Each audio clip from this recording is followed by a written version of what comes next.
On September 4th, 2022, reigning world chess champion Magnus Carlsen sat down opposite the 19-year-old rising star Hans Niemann to play round 3 of the Sinquefield Cup, a prestigious chess tournament held in St. Louis, USA. What followed was one of the most shocking 24 hours in chess history, and with the chess world still reeling at the time of this recording, people want to know what really happened. But first, we need to understand the series of events that led up to this game in order to properly examine the events that unfolded in St. Louis. Norwegian-born Magnus Carlsen has been a dominant force in chess for well over a decade now.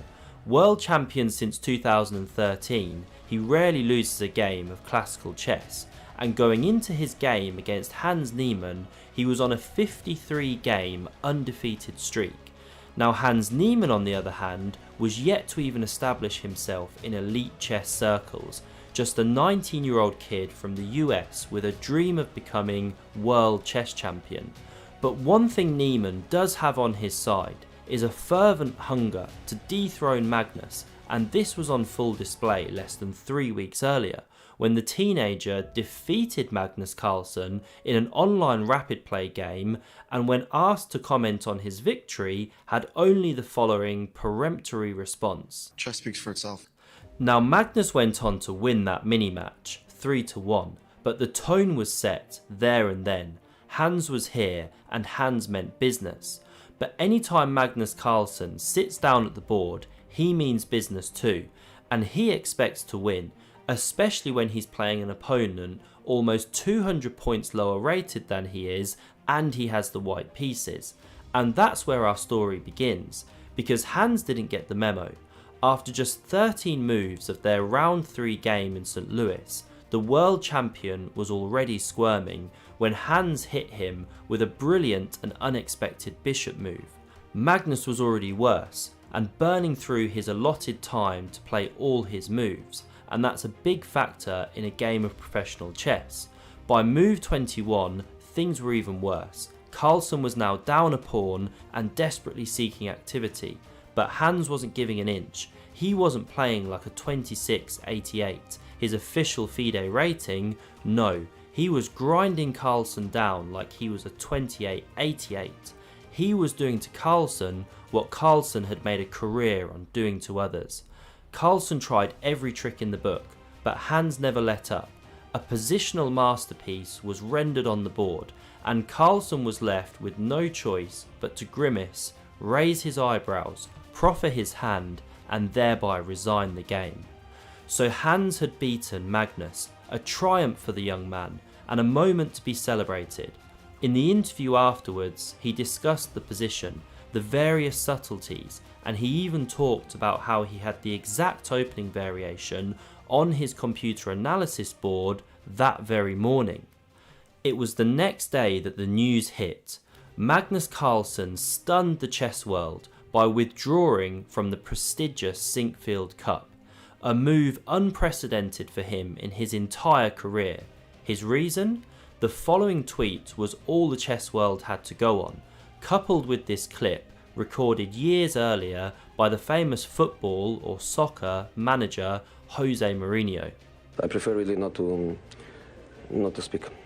If I speak, I am in big trouble. In big trouble. And I don't want to be in big trouble.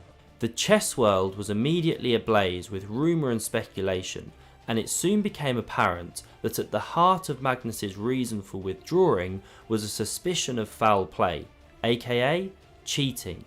How did this become apparent? Well, on the day of Magnus's withdrawal from the tournament, some peculiar things started happening. The tournament organisers suddenly introduced additional security measures, such as delaying their live broadcast by 15 minutes, and then, even more curiously, when the round 4 games were completed and then analysed by the 2 players who had just played a game against each other, the computer analysis engine was turned off. But not for everyone, only for Hans Niemann and his opponent that day, Alireza Firouzja. It was now clear to everyone, Hans Niemann was on trial, but with lack of evidence, judge or jury, this was the worst kind. trial by public opinion. The internet was awash with theories of what had happened, each one steadily more unlikely than the next, from the leak of Magnus's preparation to the use of anal beads, the latter so farcical that even major newspapers picked up the story and ran with it. Elon Musk also got in on the action with a series of amusing tweets. Public opinion was against Hans. The world champion had withdrawn. Famous chess streamers like Hikaru Nakamura had picked up on the potentially suspicious aspects of the case, and oh, by the way, Hans had cheated before. But then he must have cheated, I hear you cry. Well, where Hans had previously wanted the chess to speak for itself, on Wednesday 7th of September, he spoke for himself. In a nearly 30-minute interview, which I've linked in the description of this video in case you want to check it out after, Hans passionately responded to his critics, and this is what he had to say. I have never cheated over the board. It's true that I have cheated twice in my life at online chess, once when I was 12 years old and again when I was 16 and looking to rapidly enhance my rating in order to play stronger players, but this was never for prize money and remains the biggest regret of my chess career. And finally, he called on his critics to answer for their part in this attack. Those he named were Magnus Carlsen, Hikaru Nakamura and Danny Rensch, Chief Chess Officer at Chess.com, the biggest chess website in the world, because, by the way, Chess.com had banned Hans from playing on their site in the wake of Carlsen's withdrawal. Hans stated, I am not going to be scared, to be manipulated, to be conspired against, to try and ruin my chess career. And like flicking on a light switch, where the mind of the mob was previously filled with doubt and suspicion, the most probable truth was suddenly illuminated. Public opinion switched. Where was the evidence of cheating? Had any chess computer been found on Hans's person or someone he was communicating with? Was there any evidence in his play that he was being assisted? Was there any evidence in his response to the accusations that he was cheating? The answer to all plausible questions was a resounding no. And so to this day, sure, Hans could have cheated, but to this day, neither Magnus Carlsen or anyone else has brought to light any concrete evidence that would suggest he has done so. So what about Chess.com? What about Hikaru? What about Magnus? What did they have to say about all of this now that Hans had hit back? Well, here's what Chess.com had to say. Feel free to pause the video and read into it what you will. As for Hikaru, he released 2 videos on his YouTube channel in the following days, seeking to make it clear that he never directly accused Hans. And as for Magnus, well, no one knows what he has to say on this, because to this day, at the time of recording, Magnus still hasn't broken his silence, and so his initial tweet is still all we have to go on. So, what's the verdict on all of this? Well, for me, there's little more to say.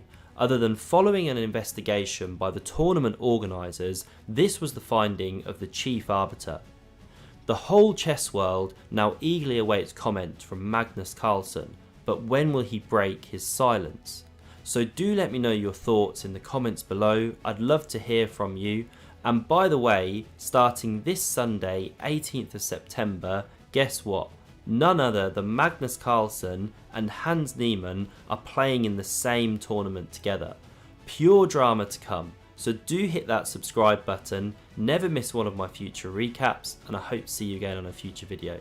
Thanks very much for watching, and I'll see you soon.